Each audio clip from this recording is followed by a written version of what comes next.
Hello दोस्तों, स्वागत है आपका अपने यूट्यूब चैनल गोयल मैट्रिक्स पर। चैनल पर पहली बार आए हैं, सब्सक्राइब कर लीजिएगा, साथ ही बेल आइकन को प्रेस जरूर करिएगा जिससे नोटिफिकेशन आपके पास समय से पहुंच जाए। यदि आप केबीएस टीजीटी मैथ्स का एग्जाम दे रहे हैं तो ये वीडियो आपके लिए बहुत ज्यादा हेल्पफुल होने वाली है। कल आपका एग्जाम है तो एक दिन पहले आप इस वीडियो को जरूर देखिएगा।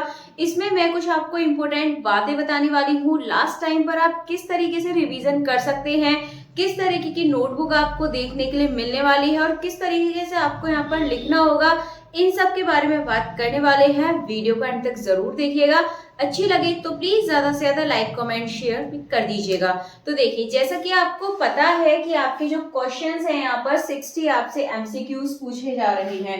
ठीक है, कुछ मैं जरूरी बातें बनाऊंगी तो कुछ बातें मैं आपको बताने वाली हूँ, इनको आप ध्यान से जरूर सुनिएगा। तो एमसीक्यूज आएंगे, आपको पता है 60।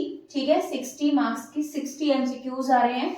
बाकी अगर डिस्क्रिप्टिव पेपर की बात करें तो डिस्क्रिप्टिव में आप देखेंगे कि आपसे 40 क्वेश्चंस मतलब 40 मार्क्स के 10 क्वेश्चंस पूछे आ रहे हैं। ठीक है, मैं यहाँ पे 10 लिख देती हूँ। 10 क्वेश्चंस पूछे आ रहे हैं आपसे 40 मार्क्स के, यानी कि एक क्वेश्चन आपका 4 मार्क का है। देन यहाँ पर टीजीटी मैथ्स के लिए है स्पेशली वाली वीडियो। तो यहाँ पर आपको ध्यान रखना है कि आप अपना सारा फोकस इस पर कर देते हैं, इसको आप छोड़ देते हैं, और जिससे यहीं पर दिक्कत होगी क्योंकि 60 मार्क्स के तो आपसे एमसीक्यूज ही पूछे जा रहे हैं, यानी कि डिस्क्रिप्टिव तो आपका कम है, 40% है, एमसीक्यू 60% है। तो आपको इस पर भी पूरा फोकस करना है। टाइम आपको ठीक मिल रहा है, आराम से आप मैनेज कर सकते हैं और नेगेटिव मार्किंग से बचना है, यानी कि कम से कम गलतियां आपको करनी है। और नोटबुक की बात करें, वही क्वेश्चंस आएगा। देन उसके लिए यहाँ पर आपको लाइन मिलेंगी, यानी कि एक लिमिटेड स्पेस आपको नोटबुक में मिलने वाला है जिस पर आप क्वेश्चन करेंगे। एंड क्वेश्चन जैसा होगा उसके हिसाब से आपको यहाँ पर स्पेस मिल जाएगा, और जो नोटबुक है वो आपको इसी तरीके से मिलेगी, क्वेश्चन मिलेगा, देन उसके नीचे आपको आंसर लिखने होंगे। और क्वेश्चन ऐसे भी हो सकता है जैसे कि क्वेश्चन आपको, जैसे एक क्वेश्चन है और एक क्वेश्चन के ऐसे दो पार्ट बनाकर भी दे सकते हैं। जैसे एक क्वेश्चन आपका 2 मार्क्स का दे दिया, ये क्वेश्चन आपका 2 मार्क्स का दे दिया, इस तरीके से एक क्वेश्चन आपका 4 मार्क का हो जाएगा। तो इस तरीके से भी आपको देखने के लिए मिल सकते हैं। एंड लास्ट टाइम पर आप रिवीजन करना चाहते हैं तो इसके लिए नोट्स हैं जिसमें आपको सभी फॉर्मूलाज मिल जाएंगे, सारे जितने भी इंपोर्टेंट रिजल्ट है, डिस्क्रिप्टिव हिंदी इंग्लिश मिक्स है जिससे आपको अच्छे से समझ आ जाएगा।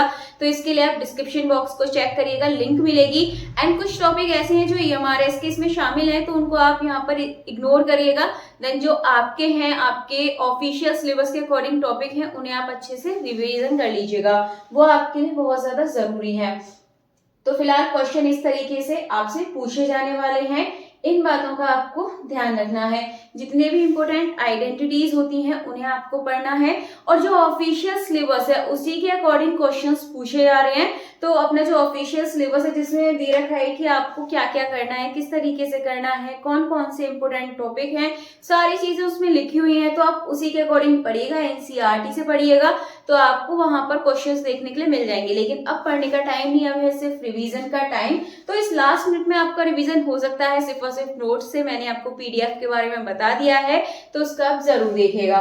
एंड इससे अलग यदि बात करें इंग्लिश लैंग्वेज या हिंदी लैंग्वेज की, तो आपको ध्यान रखना है, यदि आप इंग्लिश में लिख रहे हैं तो आपको इंग्लिश में ही पूरा एग्जाम करना होगा, और यदि आप हिंदी में लिख रहे हैं तो आपको पूरा एग्जाम अपना हिंदी में ही देना होगा।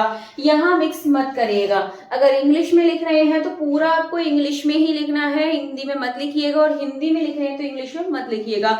ये इसीलिए है क्योंकि यहाँ पर नोटबुक टीचर उसी हिसाब से चेक करेंगे कि जिन्होंने इंग्लिश में लिखा हुआ है, जो इंग्लिश सिलेक्ट करेंगे उनके लिए इंग्लिश वाले टीचर चेक करेंगे, यानी कि जो मैथ्स इंग्लिश से पढ़े हुए हैं, और हिंदी जिनको मैथ्स हिंदी में आती है वो टीचर यहाँ पर आपके हिंदी वाली नोटबुक चेक करेंगे।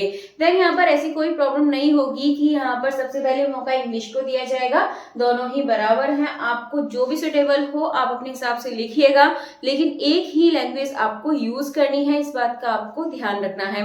इससे अलग अपना पूरा फोकस आपको एमसीक्यूज पे रखना होगा। डिस्क्रिप्टिव आपके 10 क्वेश्चंस हैं, अगर 10 क्वेश्चंस में से भी अगर आपको 7 क्वेश्चन भी अच्छे से आते होंगे तो बहुत ज़्यादा अच्छा स्कोर होगा, स्टेप बाय स्टेप मार्किंग होगी।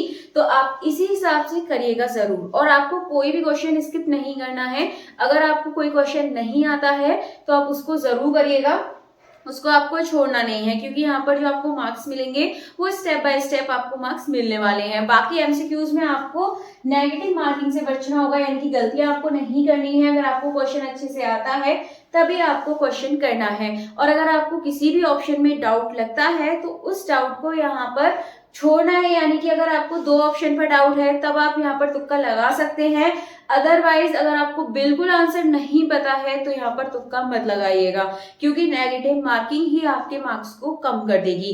तो ये कुछ इंपॉर्टेंट बातें हैं जिन्हें आपको ध्यान रखना है, और आपको एक ही पेन से लिखना है। यदि आप ब्लू यूज कर रहे हैं तो आप ब्लू ही यूज करिएगा, और ब्लैक यूज कर रहे हैं तो ब्लैक ही यूज करिएगा। एक ही पेन आपको यूज करनी है, इस बात का भी आपको ध्यान रखना है। बाकी आपको मैंने बताया था कि लास्ट टाइम पर आप किस तरीके से रिवीजन कर सकते हैं, नोटबुक के बारे में आपको बता दिया है। एंड जब आप लिखेंगे तो अपना पूरा फोकस आपको एग्जाम, यानी कि जब आप एग्जाम हॉल में बैठे होंगे तो अपना पूरा फोकस आपको अपने पेपर पे रखना है। देन इसके साथ साथ आपको ध्यान रखना है कि जो क्वेश्चन है आपको कम से कम 2 बार क्वेश्चन पढ़ना होगा। जैसे एमसीक्यूज होते हैं, बहुत सारे क्वेश्चंस आपके ऐसे होते हैं कि आपको क्वेश्चन आता है बट आपने जल्दी जल्दी में एक बार पढ़ा, आपको समझ नहीं आया है, तो आप कम से कम एक क्वेश्चन को 2 बार पढ़िए, टाइम अपना मैनेज करके चलिए। बाकी अगर इससे अलग आपका कोई भी डाउट है तो कमेंट सेक्शन में बता दीजिएगा। मिलेंगे हमारी नेक्स्ट वीडियो में आगे की इंफॉर्मेशन के साथ। तब तक के लिए आप ज्यादा से ज्यादा वीडियो को लाइक, कमेंट, शेयर कर दीजिएगा।